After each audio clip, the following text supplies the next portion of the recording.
Chris Bosh. Chris Bosh's name doesn't come up nearly enough when we talk about greatness, sacrifice, and legacy in the NBA.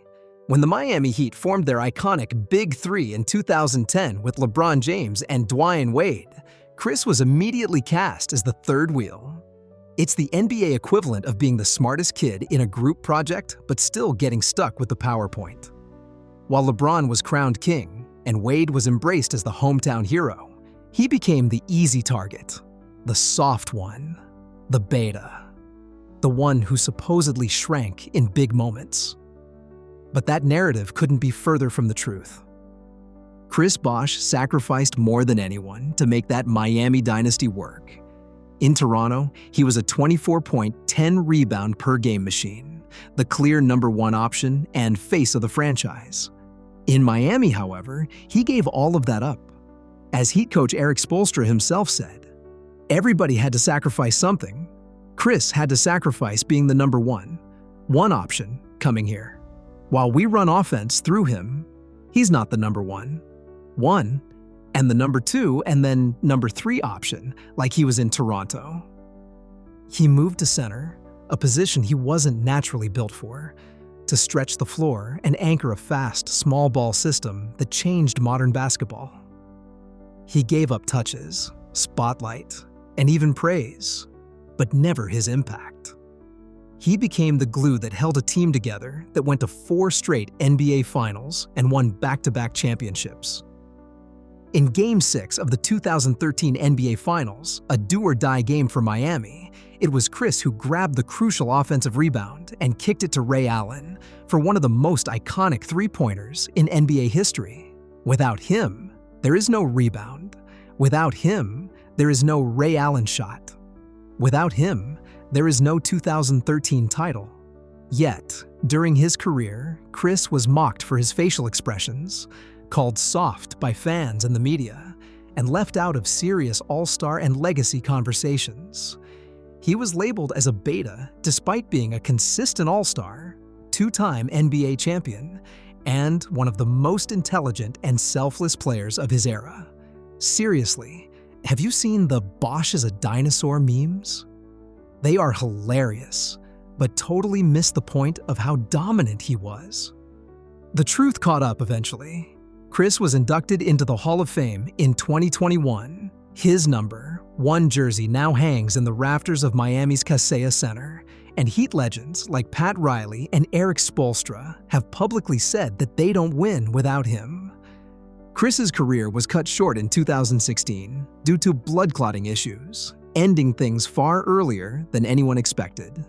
But in retirement, he's become a respected voice in the game, a mentor, and an example of grace under pressure. The NBA community may not have always appreciated Chris Bosh when he played, but it's never too late to say, we were wrong, and you deserve your flowers. And maybe a few more rebounds named after you. Carmelo Anthony. Carmelo Anthony's career was a masterclass in scoring. A consistent 20-point scorer with a smooth jumper, elite footwork, and a scorer's instinct that was as natural as breathing. Yet somehow, instead of being universally praised, he became one of the most disrespected stars of his era. For years, the narrative around Carmelo was toxic. He was called selfish, criticized for not playing defense, and blamed for not winning a championship, as if rings are the only barometer of greatness.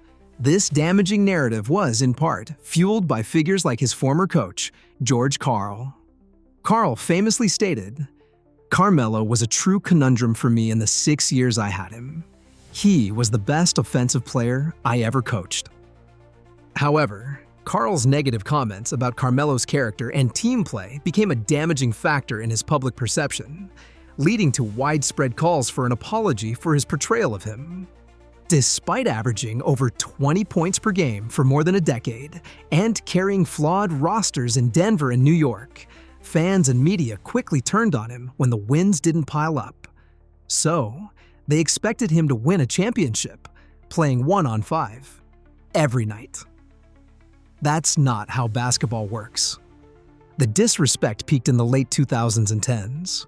After a brief stint in Oklahoma City and an even shorter one in Houston, Carmelo found himself out of the league completely.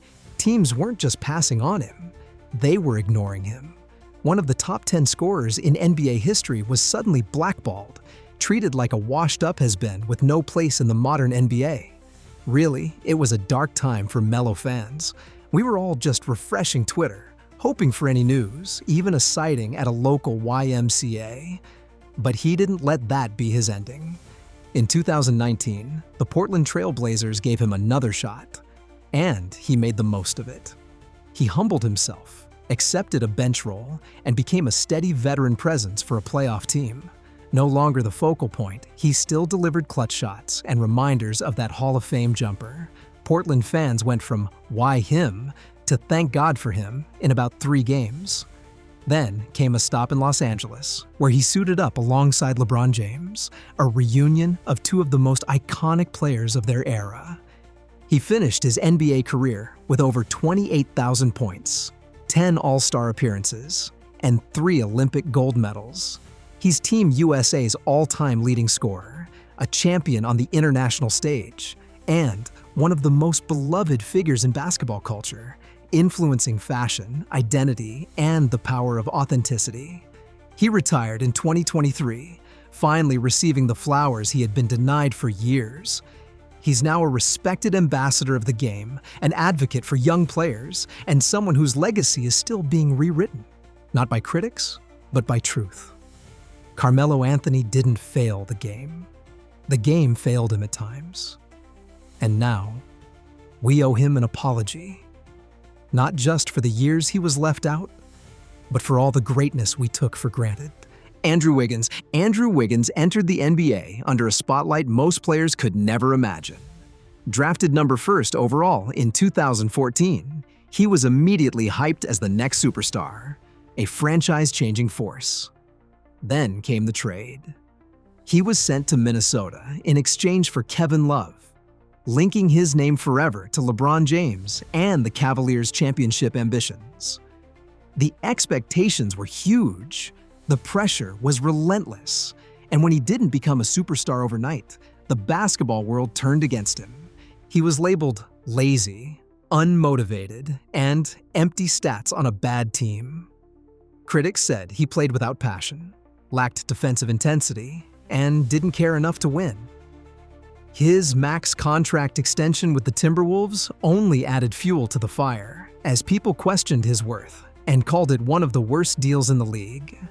By 2020, Minnesota gave up, trading him to the Golden State Warriors, and the move was met with laughter. Analysts said the Warriors had taken on a bad contract. They claimed he was done. Turns out all he needed was to escape basketball in Siberia and join a team that knew how to win. In the Golden State, Andrew didn't just revive his career, he completely redefined it.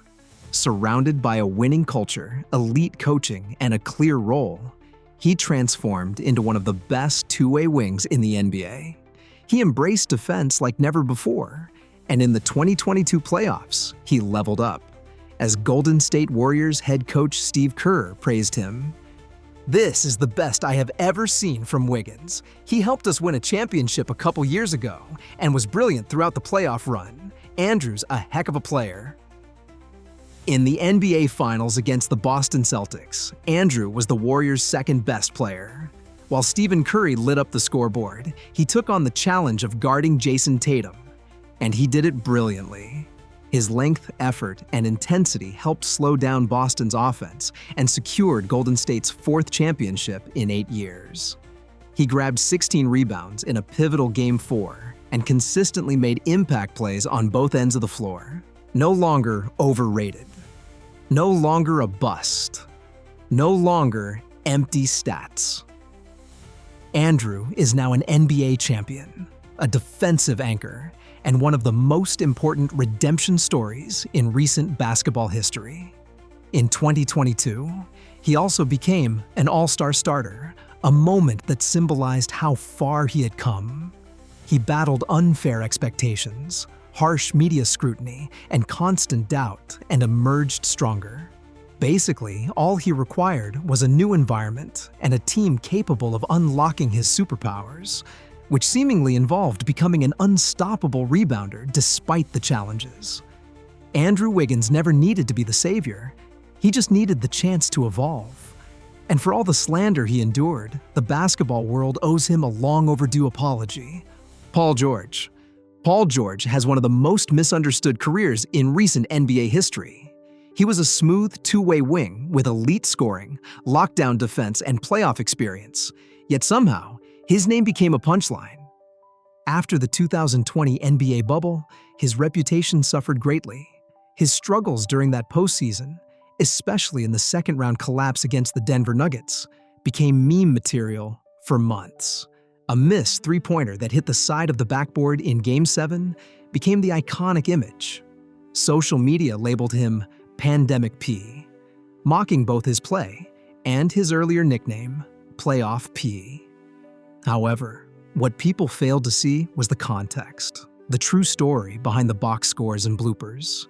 Maybe everyone forgot basketball players are, actual humans with feelings, not just stat-generating robots. Inside the NBA bubble, Paul George spoke openly about dealing with anxiety and depression, a rare moment of honesty in a sport that often values toughness over truth. He shared the mental toll of being separated from family, the pressure of expectations, and the challenges of being a superstar under constant scrutiny. Instead of receiving empathy, he was ridiculed. Still, he proved his resilience and maturity by bouncing back. In the 2021 playoffs, when Kawhi Leonard suffered a knee injury, many wrote off the Clippers. But Paul stepped up during the most important moment of his career. He led the Clippers to their first-ever Western Conference Finals, posting multiple 30-plus point games, outplaying top defenders, and showing poise on both ends of the court. In Game 5 of the Western Semis against Utah, he scored 37 points and grabbed 16 rebounds on the road. In Game 5 of the WCF, he tallied 41 points to keep the Clippers alive. A 9-time All-Star as of 2024, 6-time All-NBA selection, and one of the best two-way wings of his generation, Paul George has remained consistent even while narratives tried to bury him. He's averaged over 20 points per game for the majority of his career, has led teams deep into the playoffs, and continues to be one of the most respected voices in the league, both for his skill and his vulnerability. Now a key part of the Philadelphia 76ers after his 2024 offseason move, Paul brings leadership, experience, and hunger to a new chapter. He never asked for sympathy, but after everything he's endured, it's time the world recognizes the truth. He was never a joke. He's a fighter, a leader, and he deserves an apology. And maybe a lifetime supply of bubble wrap for all the unnecessary hate he's carried. Russell Westbrook. Russell Westbrook has been called many things throughout his career. Explosive, reckless, inefficient, and relentless. But rarely has he been called what he truly is: misunderstood. From the moment he entered the league in 2008, he was a force of nature. A human tornado in sneakers who played basketball like his jersey, was on fire. A blur in transition, a high-flying, rim-attacking whirlwind who played with unrelenting energy and passion. He didn't just compete, he lived the game. Every possession mattered. Every rebound, every assist, every sprint down the court was delivered with 100% effort. Yet despite his historic achievements, Russell was one of the most polarizing stars in NBA history. Critics focused on his flaws, high turnovers, inconsistent shooting, and decision-making in crunch time. They said he chased stats, hunted triple-doubles, and couldn't win. Because apparently averaging a triple-double for 4 seasons is easy when you're not the one doing it. Even after averaging a triple-double for 4 seasons, something thought impossible since Oscar Robertson, many shrugged it off as meaningless in the modern game. As Jamal Crawford put it, other players appreciate how much energy it takes to put up his numbers. Critics, though, they don't truly grasp the monumental effort behind what Westbrook achieves. Then came his time in Los Angeles. Russell's return to the Lakers was supposed to be a celebration. Instead, it turned into a nightmare. The home fans booed him, called Westbrook by pundits, and blamed for nearly every team failure, even when others underperformed or dealt with injuries. He was mocked, scapegoated, and became a symbol of dysfunction. He probably felt like he walked into a family reunion where everyone secretly hates your cooking and talks about it behind your back.